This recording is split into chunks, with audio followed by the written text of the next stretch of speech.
Complete CSS flexbox tutorial. अस्सलाम वालेकुम दोस्तों इस वीडियो में मैं आपको कंप्लीट CSS फ्लेक्सबॉक्स सिखाने वाला हूँ। सबसे पहले हम CSS के बेसिक कंसेप्ट्स को कवर करेंगे, CSS फ्लेक्सबॉक्स के बेसिक कंसेप्ट्स को कवर करेंगे। उसके बाद उसके थोड़े से एडवांस टॉपिक्स को टच करते हुए ये एक छोटा सा प्रोजेक्ट बनाएंगे। ये एक responsive HTML CSS flexbox gallery है जो कि कंप्लीट रिस्पॉन्सिव है। ये इसका वेब व्यू है। जैसे मैं इसको टैबलेट व्यू पे करता हूँ तो इसकी लेआउट जो है वो ये देखें डबल बन गई, मतलब डबल कॉलम बन गई। जैसे ही मैं इसको करूँगा और काम मोबाइल व्यू पे आऊँगा तो ये सिंगल कॉलम में हो गया। तो ये कंप्लीट यूजिंग CSS फ्लेक्सबॉक्स है। इसमें कोई एडिशनल CSS नहीं है, ना इसमें कोई एक्सटर्नल लाइब्रेरी है। तो चलिए दोस्तों शुरू करते हैं। अस्सलाम वालेकुम दोस्तों आज हम HTML CSS फ्लेक्सबॉक्स को डिस्कस करेंगे कि व्हाट इज़ CSS फ्लेक्सबॉक्स और इसे किस मकसद के लिए यूज़ किया जाता है और इसे कैसे यूज़ करते हैं।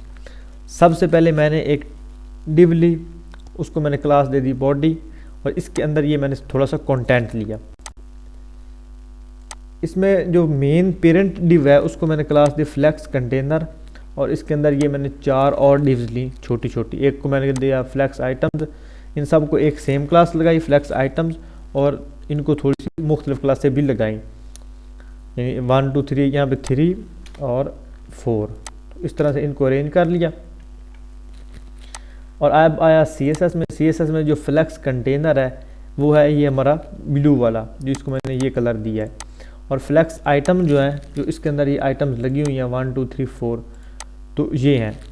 ये इतना सा इसका CSS कोड है जितना का आपको आउटपुट नज़र आ रहा है। तो अब इसके अंदर जैसे मैं लगाऊंगा, अब जो फ्लेक्स बॉक्स है ये एक डिस्प्ले प्रॉपर्टी है, तो मैं लगाऊंगा डिस्प्ले और इसे कर दूंगा फ्लेक्स। जैसे इसे फ्लेक्स करके सेव करूंगा तो ये हॉरिजॉन्टल वे में हमारे पास शो हो जाएगा, कंटेंट हॉरिजॉन्टल में अरेंज हो जाएगा। सिर्फ ये एक लाइन जो है उसको लगाने से, कोई हम फ्लोट नहीं यूज़ कर रहे, कोई और मार्जिन पैडिंग कोई चीज़ भी यूज़ नहीं कर रहे, सिर्फ सिंपल डिस्प्ले फ्लेक्स लगाने से ये एक हॉरिजॉन्टल वे में हमारे पास आ रहे हैं। उसके बाद एक इसकी होगी फ्लेक्स। अब इसको हमने डायरेक्शंस देनी है। अब इसको हम 2 डायरेक्शनल यूज़ कर सकते हैं। एक हम इसको एज अ कॉलम यूज़ कर सकते हैं या एज अ रॉ यूज़ कर सकते हैं। अब मैं इसे करूँगा फ्लेक्स डायरेक्शन, तो अभी ये इस पे रॉ अप्लाई है, तो मैं यहाँ पे कर दूंगा कॉलम। तो ये एज अ कॉलम शो हो जाएंगे, यानी ऊपर से नीचे। और जब मैं इसे यहाँ पे करूँगा रॉ तो ये एज अ रॉ शो हो जाएंगे। अब इसमें एक और है, अगर मैं यहाँ पे रॉ लगाऊँ रिवर्स, तो ये जो एलिमेंट्स हैं ये हमें रिवर्स फॉर्म में शो हो जाएंगे। अब ये देखिए 4 3 2 1, ये हमें रिवर्स फॉर्म में यानी उल्टे शो हो जाएंगे। इसी तरह अगर जहाँ पे रॉ लिखा हुआ है वहाँ पे कॉलम रिवर्स करूँ तो कॉलम रिवर्स को भी हम यूज़ कर सकते हैं। वो कॉलम की शेप में हमारे पास डाटा रिवर्स हो जाएगा।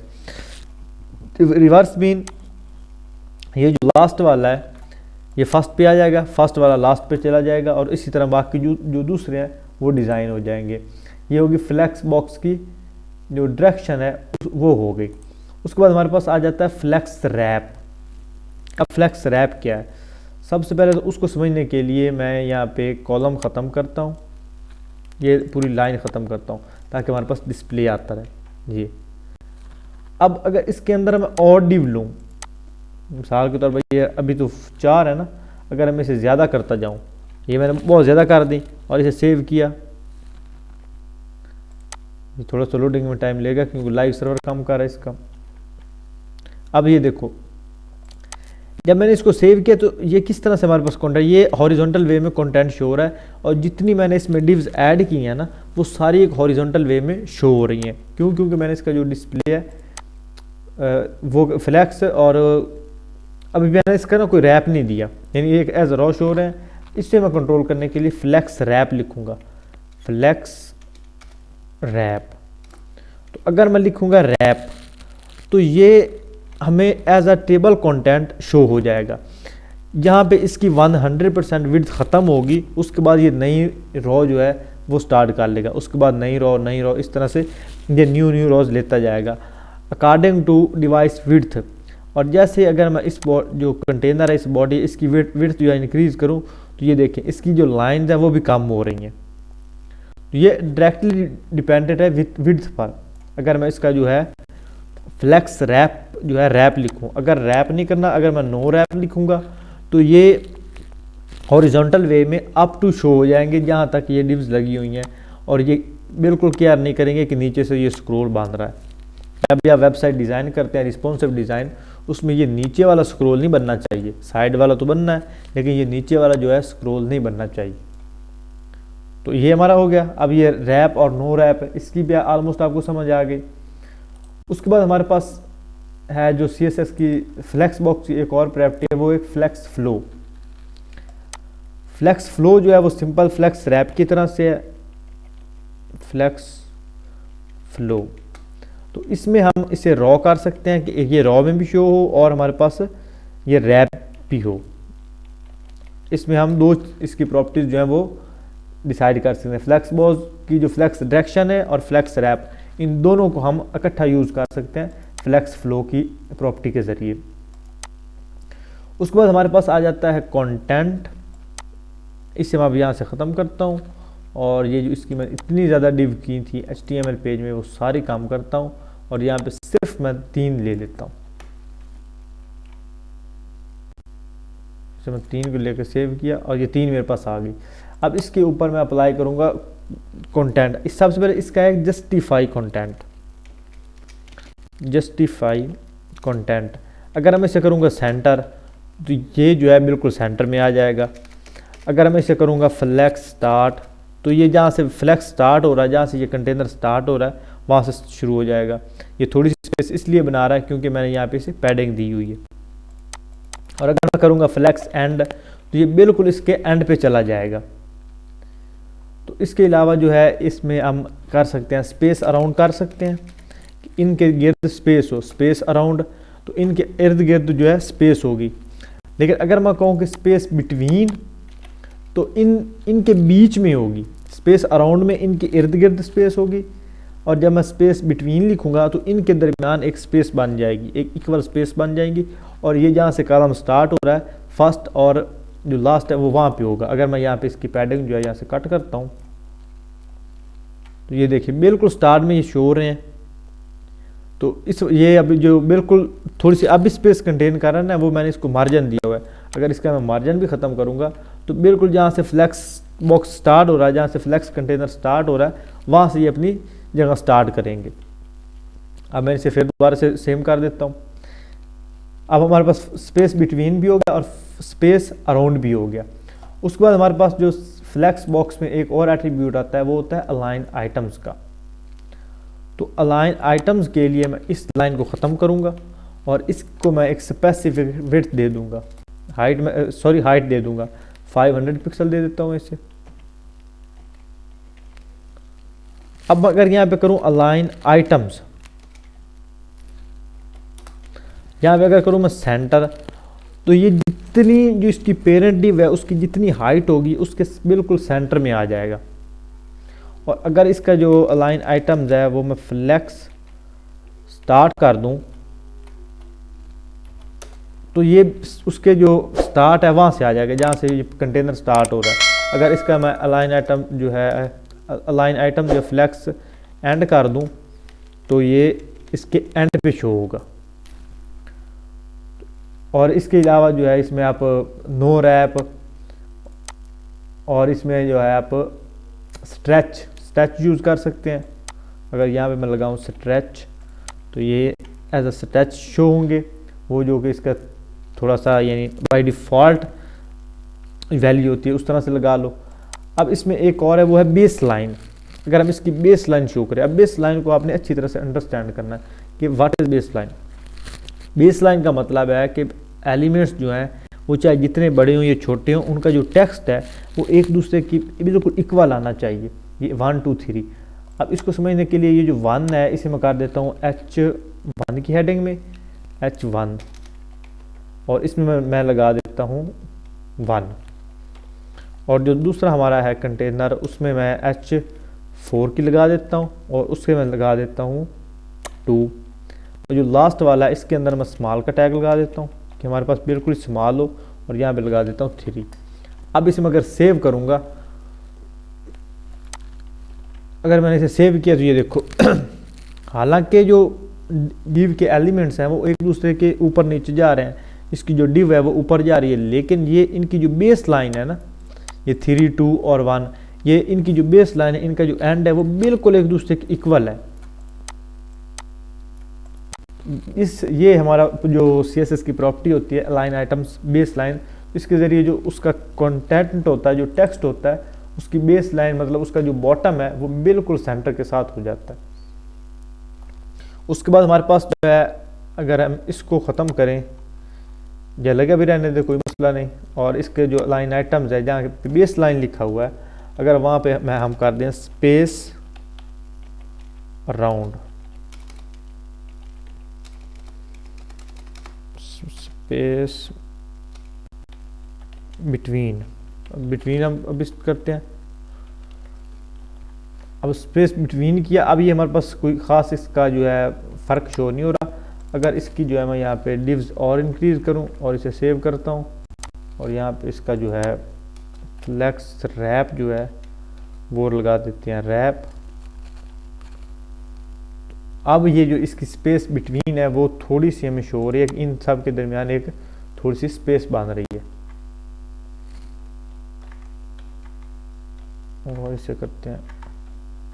अब ये देखो इनके दरमियान दो जो फर्स्ट और सेकंड लाइन है उसके अंदर ये स्पेस बन रही है, तो इसे कहते हैं अलाइन कंटेंट स्पेस बिटवीन। इन जो एलिमेंट्स हैं इनके दरमियान एक स्पेस बन जाए। तो अब जो CSS फ्लेक्स कंटेनर था ऑलमोस्ट उसकी जो प्रॉपर्टीज़ हैं वो कंप्लीट हो चुकी हैं।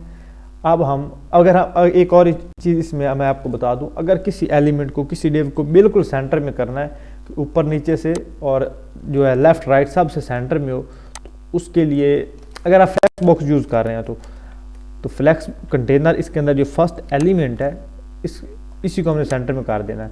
उसके लिए जो है इसका जस्टिफाई कंटेंट सेंटर कर देंगे, ये इस तरह से सेंटर में आ जाएगा। और फिर इसका जो अलाइन आइटम्स है, अलाइन आइटम्स वो भी हम सेंटर कर देंगे, तो ये टॉप बॉटम लेफ्ट राइट सब से यानी एक बिल्कुल सेंटर में हमारे पास डिव जो है शो हो जाएगी। इस जो इसका कंटेनर जो इसका बॉक्स है बिल्कुल सेंटर में, लेफ्ट राइट और टॉप बॉटम सब के बिल्कुल इक्वल ये सेंटर में आ जाएगा। ये होता है इसका perfect centre of item using flex box. तो अब इसका फ्लेक्स कंटेनर कंप्लीट हो गया। अब हम इस मूव करते हैं फ्लेक्स आइटम्स पर। जी दोस्तों, फ्लेक्स कंटेनर के बाद हमारे पास आता है फ्लेक्स आइटम्स। फ्लेक्स आइटम में सबसे पहले हमारे पास आता है ऑर्डर। ऑर्डर का मतलब अरेंजमेंट। अब ये फर्स्ट वन जो है, फर्स्ट एलिमेंट जो है, फर्स्ट डिव जो है, अगर इसे मैं थर्ड पे लेकर जाना चाहूँ तो इसको मैं यहाँ पे डिफाइन करूँगा ऑर्डर 3, तो ये थर्ड पे चली जाएगी। या जो फर्स्ट वन था जो पहले नंबर पे शो हो रहा था, अब ये तीसरे नंबर पे चला गया। ये मैंने सिंपल एक HTML का पेज लिया हुआ है जो कि अब मैंने आपको लास्ट वीडियो में भी बताया था, और इसमें मैंने 3 डिव्स को डिफरेंट क्लासें दी हुई हैं। तो उन क्लासों के नाम की बेस पे मैं इनको ऑर्डर कर रहा हूँ। अब जो सेकंड वन है ये वाली फ्लेक्स 2 वाली, अब मैं चाहता हूँ ये 2 जो है ये मुझे यहाँ पे दिखाई दे, तो यहाँ पे कितना इसका नंबर बनेगा 1 2, इसका ऑर्डर बनेगा 2। तो मैं फ्लेक्स आइटम 2 को सिलेक्ट करूँगा और ऑर्डर में कर दूँगा 2, तो ये दूसरे नंबर पर शो हो जाएगी।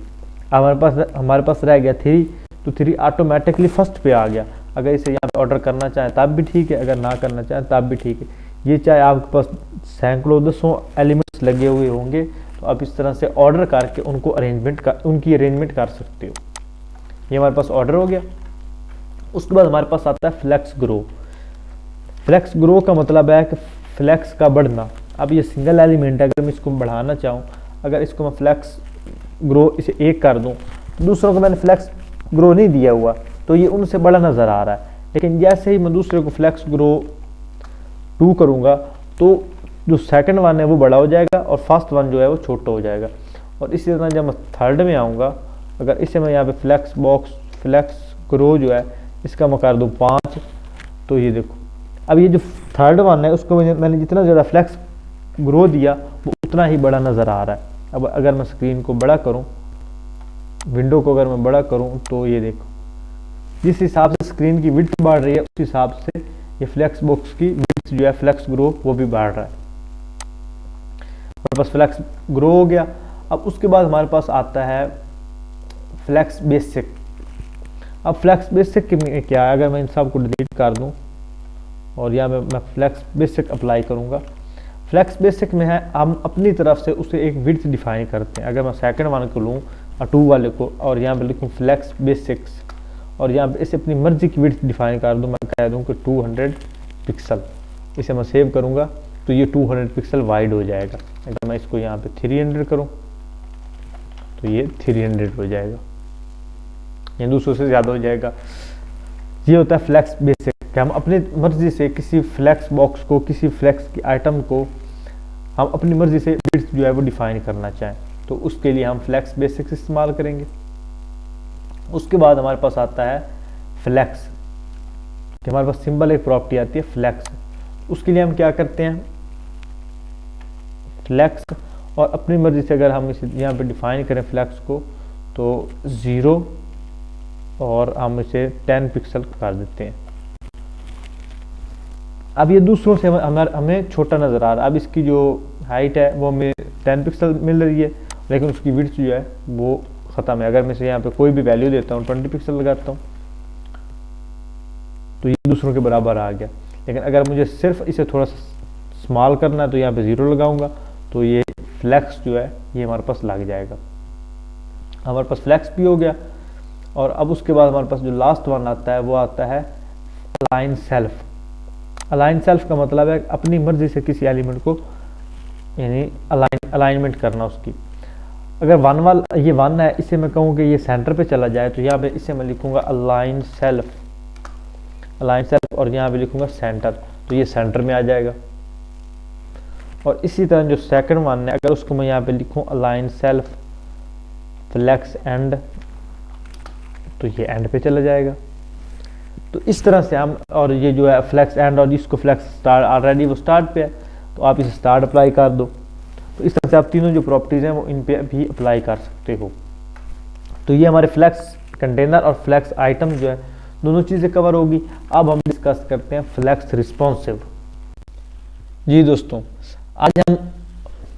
दोस्तों अब हम CSS का फ्लेक्स बॉक्स यूज़ करते हुए एक रिस्पॉन्सिव इमेज गैलरी बनाएंगे। जिस तरह से आपके सामने ये एक गैलरी है, ये एक कंप्लीट रिस्पॉन्सिव भी है। अगर इसे मैं छोटी स्क्रीन पे लोड करता हूँ इंसर्ट एलिमेंट पे, तो ये इसका यहाँ पे इसे स्ट्रेच करते हैं।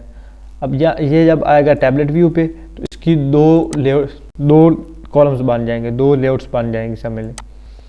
और जैसे मैं इसे और ओपन करता हूँ, ये 3 इसके कॉलम्स बन गए। और मैं जब मोबाइल व्यू पे आया तो ये एक सिंगल कॉलम बन गया। तो ये एक रिस्पॉन्सिव इमेज गैलरी है। तो इसे हमने बनाना किस तरह से है, ये बहुत ही आसान है। मैं आया अपने HTML के पेज में, यहाँ पे एक डिव है जिसको मैंने क्लास दी रॉ, उसके अंदर मैंने 3 डिव्स ली जिनको मैंने सेम क्लास दी कॉलम। यहाँ पे इस तरह से डिव, उसको क्लास दी रॉ, और इसके अंदर मैंने 3 जो है ना क्लास से ली, जिनको मैंने 3 डिव्स ली जिनको मैंने क्लास से दी कॉलम्स। और ये कितनी थी, 3। और अब इन तीनों के अंदर मैंने 4 इमेजेस लगा दी। ये हमारे पास इमेज लगी हुई है, इमेज टैग लगाया और यहाँ पे SRC में इमेज एड्रेस जो है वो पेस्ट कर दिया। मैंने इमेजेस जो लगाई हैं वो मैंने लगाई हैं अनस्प्लैश की वेबसाइट से। अब जैसे कि ये एक तस्वीर है, इसको यहाँ पे ओपन किया हुआ है, राइट क्लिक किया, कॉपी इमेज एड्रेस किया और इसके SRC में वो एड्रेस पेस्ट कर दिया, तो वो ये लड़की वाली इमेज है हमारे पेज पे लग जाएगी। इसे मैं सेव करके सेव किया और ये लड़की वाली तस्वीर हमारे पास लग गई। तो इसी तरह से मैंने बाकी सारी तस्वीरें लगाई हुई हैं। और अब HTML का जो कोड है इसको आपको ज़्यादा समझने की ज़रूरत नहीं है क्योंकि बिल्कुल बेसिक्स है। अब आया मैं CSS की फाइल में और इसे मैं सेव करता हूँ। अब हमारे पास एक दफ़ा सारा जो स्टाइल है वो गायब हो जाएगा। अब हमारे पास इस तरह से तस्वीरें शो हो रही हैं। बड़ी बेढंगी सी तस्वीर है। अब हमने इसको CSS का फ्लैक्स बॉक्स यूज़ करते हुए बनाना है। तो सबसे पहले मैं अपने पेज पे इसको मैं थोड़ा सा स्प्लिट स्क्रीन कर लेता हूँ, यहाँ पे आया और इधर। सबसे पहले जो हेडर का टैग है ये वाला, इसको मैं टारगेट करूँगा, डॉट हेडर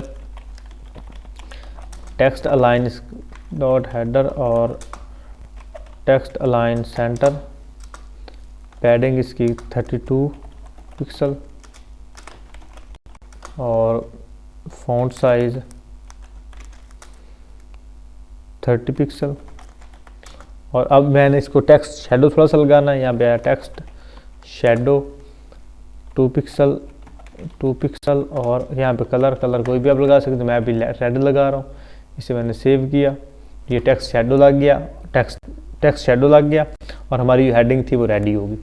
उसके बाद हम आएंगे अपने एक्चुअल कोड में, जिसके ज़रिए हमने इस गैलरी को रिस्पॉन्सिव बनाना है। इसके लिए मैं ये रॉ को टारगेट करूँगा, डॉट रॉ, इसे मैंने सेलेक्ट किया और डिस्प्ले इसका फ्लैक्स, जो कि हम पिछली वीडियोस में पढ़ के आ चुके हैं कि CSS का जो फ्लैक्स बॉक्स है वो किस तरह से वर्क करता है। फ्लैक्स रैप इसका रैप और पैडिंग इसकी 0.4 पिक्सल ये होगी। अब उसके बाद हमने ये जो कॉलम है उनको एक स्पेसिफिक विड्थ जो है वो डिफाइन करनी है। तो उसके लिए मैं यहाँ पे आऊँगा और लिखूँगा कॉलम डॉट कॉलम। अब मैं इसको यहाँ से सिलेक्ट करूँगा तो ये सारे जितने भी कॉलम्स हैं उन पे अप्लाई हो जाए। क्योंकि इनको सेम क्लास दी हुई है। तो यहाँ उस क्लास को मैंने सेलेक्ट किया, यहाँ पे फ्लेक्स किया और फ्लेक्स मैंने इसको कर दिया 33.3%। अब ये 33.3% क्या है, इसका मतलब ये है कि हमने कितने कॉलम्स बनाने हैं। अब हमारे पास टोटल 100% है। 100% में अगर आपको 3 कॉलम्स चाहिए तो 3 पे डिवाइड कर दो, अगर आपको 2 कॉलम चाहिए 2 पे डिवाइड कर दो 100 को। तो जितना आपका जवाब आएगा वो आपने बनाना है। अब मुझे चाहिए 3 कॉलम्स, तो 3 कॉलम्स का जो जवाब आता है 100 को डिवाइड किया 3 पे तो आता है 33.3। अगर हमें 4 कॉलम्स चाहिए तो हम 25 कर देंगे। तो अभी 35। अब इसको सेम यही मैक्सिमम विड्थ लगा दूंगा। मैक्सिमम विड्थ इससे मैंने यही लगा दी 33.3%। और उसके बाद पैडिंग इसको मैंने दे दी ऊपर नीचे से 0 और लेफ़्ट साइड से 4 पिक्सल, ताकि थोड़ी सी इमेजेस के दरमियान एक स्पेस बनी रहे। अब इसको मैंने सेव किया। अब ये इस पर कोई अभी रद्द अमल नहीं दिखाएगा। अब कॉलम को यहाँ से मैंने किया कॉपी डॉट कॉलम और इसके अंदर जो इमेजेस लगी हुई उनको मैं टारगेट करूँगा। सबसे पहले इनका जो मार्जिन टॉप है वो करूँगा 8 पिक्सल और वर्टिकल अलाइन इन्हें करूँगा सेंटर। विड्थ इनकी मैं कर दूँगा 100%। अब मैंने इसको सेव किया तो ये हमारे पास इन तस्वीरों पे हमारी जो कोडिंग थी वो अप्लाई होगी। अब इसको मैंने जब अप्लाई किया, अब इसका ऊपर ना एक लड़की वाली तस्वीर आ रही है तो वो इसे मैंने Ctrl+S किया और ख़त्म हो जाएगी। तो अब हमारे पास ये इस तरह की 3 कॉलम लेआउट हमारे पास नज़र आ रही है। तो ये हमारे पास जो इसका HTML का कोड था वेब पेज का वो कंप्लीट हो गया। अब हमने इसको रिस्पॉन्सिवनेस के लिए तैयार करना है। रिस्पॉन्सिवनेस के लिए मीडिया क्वेरी लगाऊंगा, मीडिया, और यहाँ पे इसे मैक्सिमम विड्थ दे दूंगा। मैक्सिमम विड्थ मैं इसे पहले देता हूँ 800 पिक्सल। 2 ब्रेक पॉइंट्स लगाएंगे ना, एक 800 पे लगा लेंगे और यहाँ पे इसे क्या करूँगा डॉट फ्लेक्स, जो क्लास लगी हुई है ये वाली डॉट फ्लेक्स किधर गई, ये वाली डॉट कॉलम जो इसको मैंने लगाई हुई है, इसको यहाँ से कॉपी किया और यहाँ पे लगाया। और जिसका जो फ्लेक्स है वो करूँगा 33.3% और मैक्सिमम जिसे विड्थ दे दूँगा मैक्सिमम विड्थ 50%। अब हमें जो है 2 कॉलम्स चाहिए तो इसका जो फ्लेक्स है वो भी 50% कर दूंगा। अब इसे सेव करके और मैंने रीलोड किया, ये हमारे पास 2 लेआउट्स बन गई। 50%, 100% इसका यहाँ पे कंप्लीट हो गया। अब मुझे जो है एक और इसका ब्रेक पॉइंट चाहिए, तो इसी को मैं डुप्लीकेट कर लूँगा और यहाँ पे जहाँ पे 8 लिखा हुआ है वहाँ पे लिख लूँगा 600 और यहाँ पे फ्लैक्स 50 है, वहाँ पे 100 और यहाँ पे भी 100 कर लूँगा। तो ये हमारे पास एक रिस्पॉन्सिव जो है गैलरी तैयार हो जाएगी। अभी हो गया। अब जैसे मैं इसको और छोटी स्क्रीन पे करता हूँ इसको, तो ये देखो ये हमारे पास सिंगल लेआउट्स बन गई, सिंगल कॉलम बन गया। जैसे ही मैं अब इसको बड़ी स्क्रीन पे लेकर जाऊँगा तो ये इसका बड़ी लेआउट्स मतलब 3 कॉलम लेआउट्स बन जाएगी। आई होप दोस्तों आपको CSS फ्लेक्स बॉक्स जो है वो कंप्लीट समझ आ गया होगा। अगर अब भी आप में से किसी का कोई सवाल है तो वो कमेंट सेक्शन में पूछ सकते हो। अगर आपको वीडियो अच्छी लगी तो इसको लाइक करें, चैनल पे पहली बार हैं तो चैनल को सब्सक्राइब ज़रूर करें ताकि आपको आने वाली हर वीडियो की अपडेट मिल सके। तो इंशाल्लाह मिलते हैं अगले किसी वीडियो में किसी और टॉपिक के साथ। तब तक के लिए अल्लाह हाफिज़।